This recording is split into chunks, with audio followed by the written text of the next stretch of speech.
Queridos irmãos da Fraternidade Espírita, hoje nós vamos levar uma mensagem extraída do Livro dos Espíritos. Mas antes, oremos. Elevamos o nosso pensamento a Deus, nosso Pai, que possa nos envolver em vibrações de muita paz, muita serenidade, muita harmonia, sintonizando com os nossos mentores espirituais. Que assim seja, graças a Deus. A mensagem de hoje é do Livro dos Espíritos, parte terceira, que fala do capítulo de número 12, da perfeição moral. Esse capítulo se inicia na pergunta de número 893. E nós vamos falar sobre virtudes e vícios, paixões, o egoísmo e características do homem de bem. Então, nessa pergunta de número 893, virtudes e vícios, se inicia da seguinte forma, Kardec, perguntando aos espíritos qual seria a virtude mais sublime. E antes que os espíritos respondam exatamente essa questão, eles contextualizam o que é a virtude. A virtude é o sacrifício do interesse pessoal. Quando eu não estou pensando somente em mim, estou pensando na coletividade, aí já existe virtude. Sempre que há uma resistência aos pendores negativos ou paixões inferiores, existe virtude. E sim, o ponto mais alto, o mais sublime das virtudes é a prática da caridade desinteressada. Esse seria o ponto mais alto, mais sublime, o exercício do amor fraternal, de forma desinteressada, pensando no nosso semelhante. Isso seria a virtude mais sublime. E eles continuam a explicação falando um pouco sobre os mundos adiantados e aqueles nossos irmãos que já conquistaram essa virtude. Nós certamente vamos chegar lá em um dia, com a evolução dos habitantes aqui do nosso querido planeta Terra, mas nós vemos aqui poucas pessoas que exercitam de fato essa virtude. Mas na próxima pergunta, Kardec indaga sobre aqueles irmãos que parecem que não fazem esforço para exercer essa virtude. Há méritos aí? E a resposta é categórica, Esses irmãos já evoluíram, já cresceram, já praticam isso porque durante muitos milênios, eles se esforçaram para a conquista dessa virtude. Assim como nós, no nosso despertar, também vamos, no nosso tempo, exercer essa virtude de forma desinteressada. Continuando, Kardec pergunta sobre o sinal agora, que é o ponto invertido. Qual seria, então, o sinal mais característico das imperfeições do ser humano? E a resposta dos espíritos é o interesse pessoal e a busca pelos bens materiais. Quando o indivíduo coloca como objetivo de vida esse interesse pessoal, satisfação pessoal somente daquilo para mim, e a busca dos bens materiais, ele está realmente mais no começo da sua evolução do que para o fim, está ainda seguindo os instintos bem animalizados. Então está com um caminho bem, bem longo aí pela frente para seguir adiante. E os nossos irmãos colocam que o bem, toda forma de bem, deve ser realizado de forma desinteressada, mas há méritos naquele nosso irmão que realizou o bem, mesmo que não seja de forma desinteressada, daí uma outra questão. E os espíritos respondem que realmente há um mérito, apesar de não ter sido de forma desinteressada, porque todo bem que você faz retorna para si. Então, você semeia aquele bem para o seu próximo e aquilo volta para ti, não é?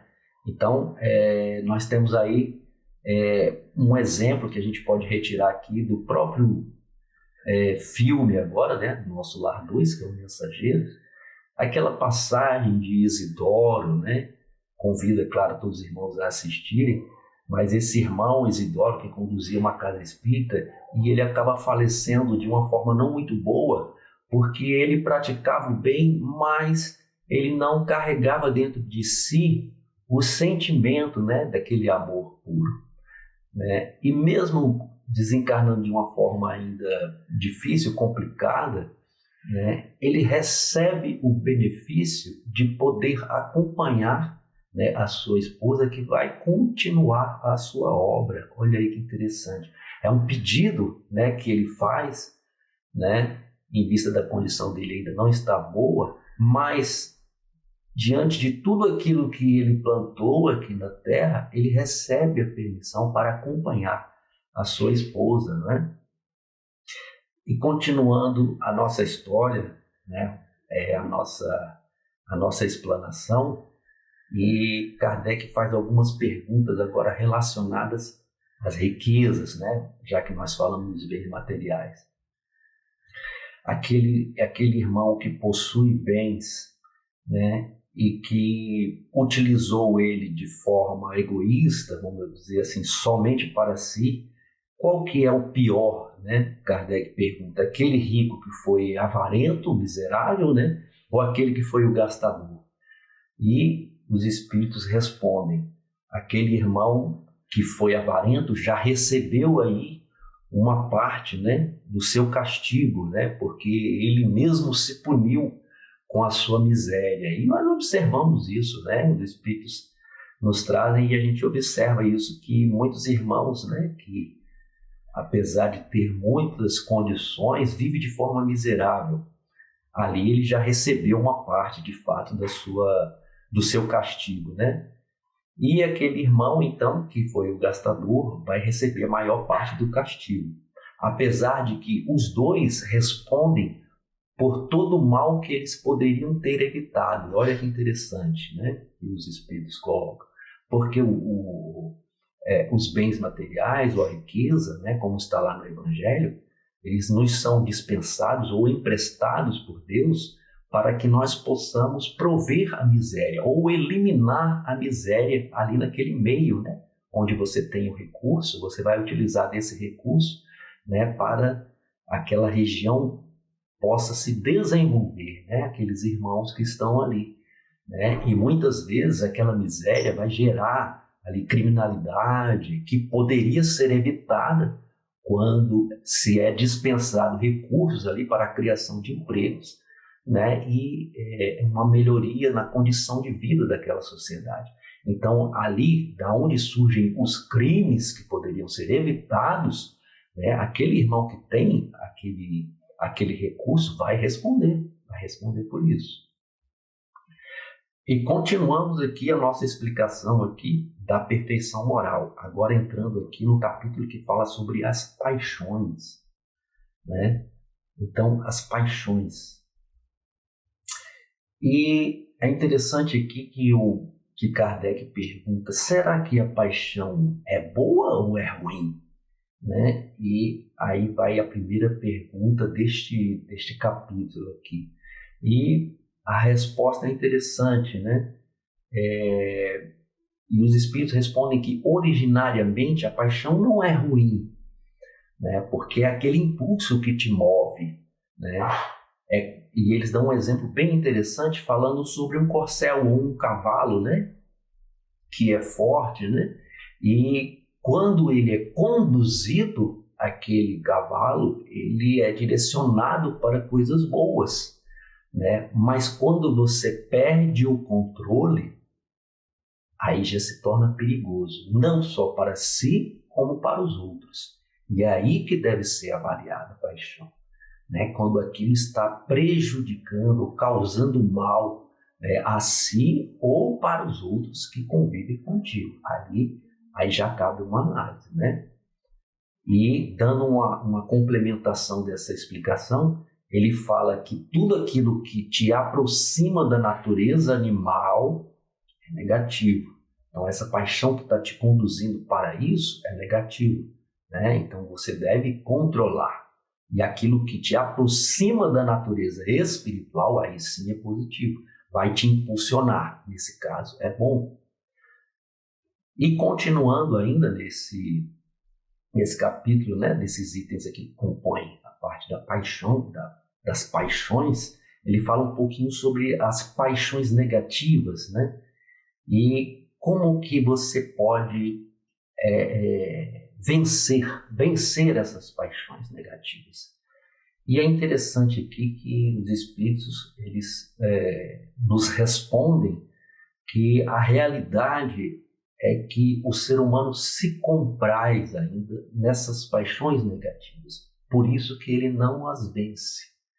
Então, quando ele imprime uma vontade para vencer, né, essa paixão negativa, ele consegue. Olha só que interessante. E ele ainda responde, né, bem pouca vontade, né, nós imprimimos para vencer as nossas paixões negativas. Um pouco de vontade já seria suficiente, porque na realidade, né, o indivíduo ainda está se comprazendo naquelas paixões negativas, inferiores, né, que nos levam, né, a cometer atos de maldade, muitas vezes, né, sem escrúpulo para com os nossos irmãos que nos acompanham.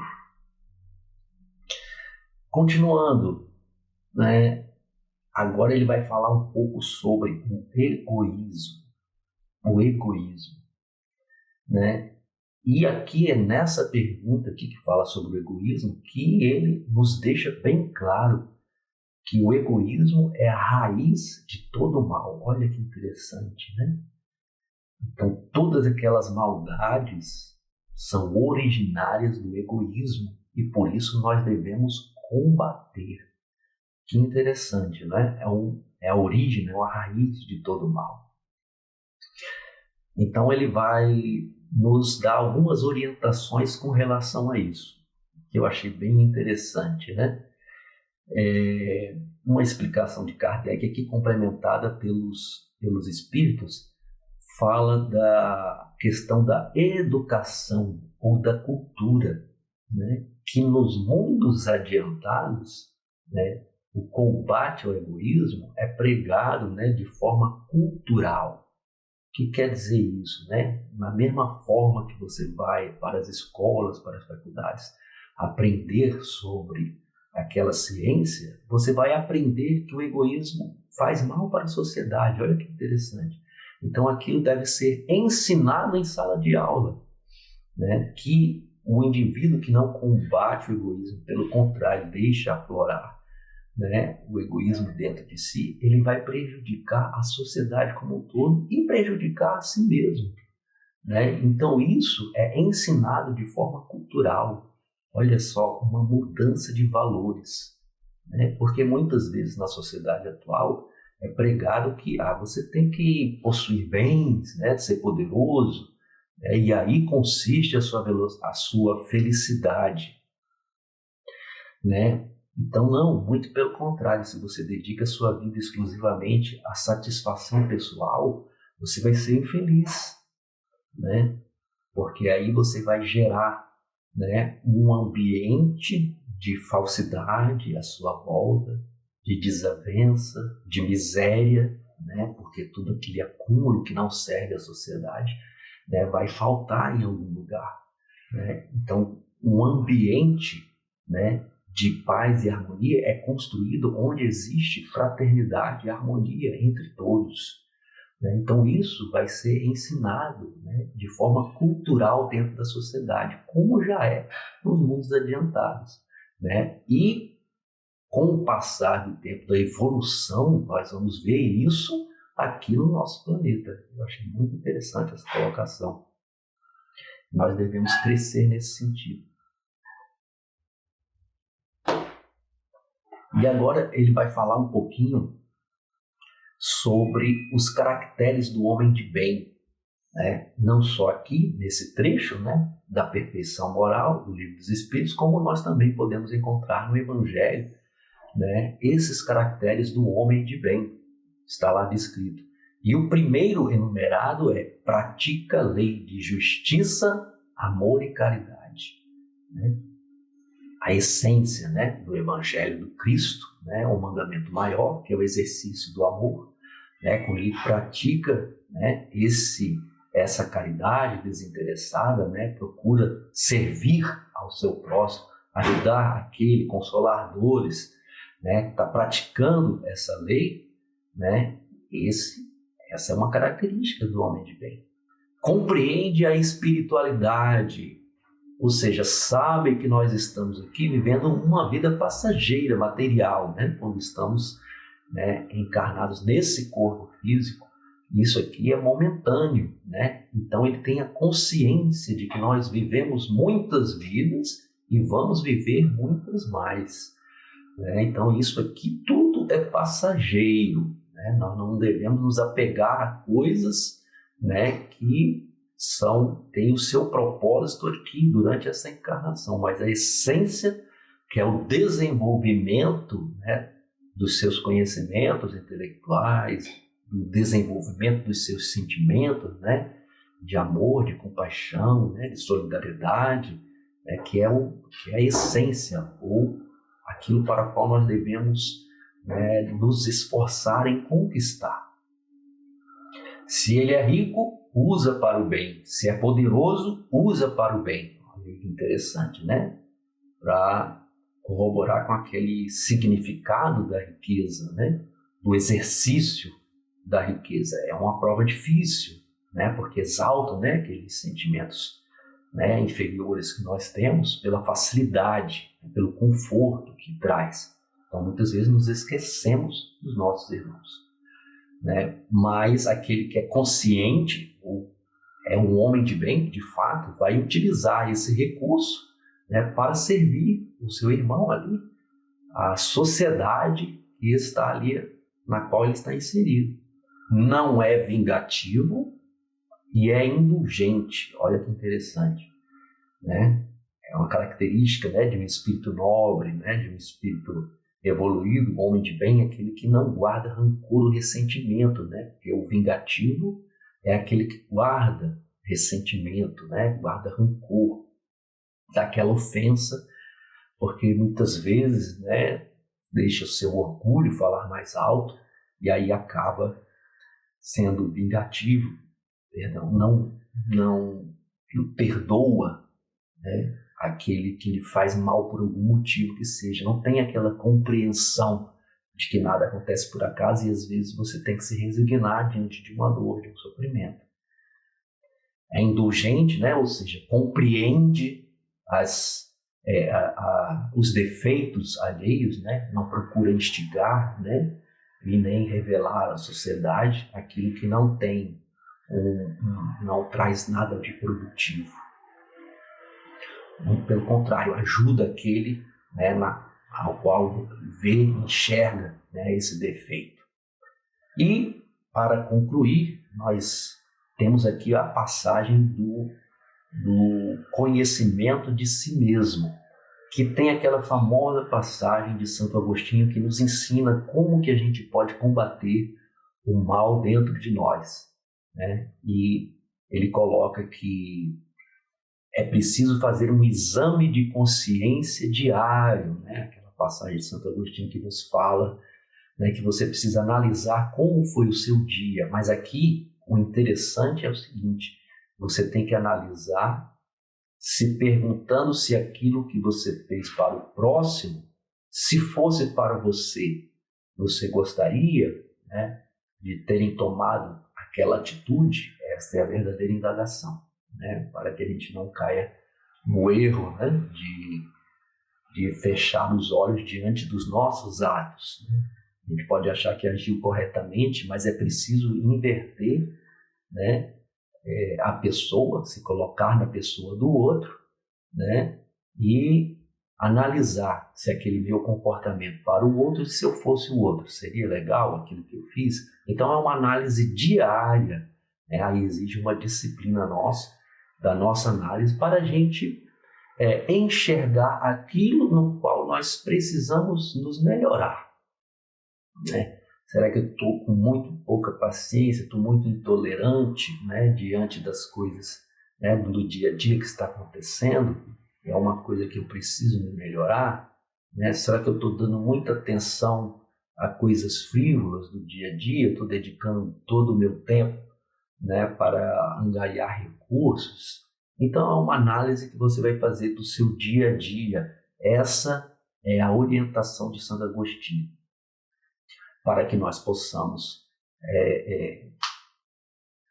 refletir na forma, né, de conhecer a nós mesmos. É preciso conhecer a nós mesmos, descobrir os nossos defeitos, né, as nossas imperfeições, para podermos atacar, para podermos nos corrigir. Porque se a gente não enxerga o defeito, como é que a gente vai corrigir? Então é preciso enxergar. Para isso ele nos orienta essa análise diária, essa reflexão diária.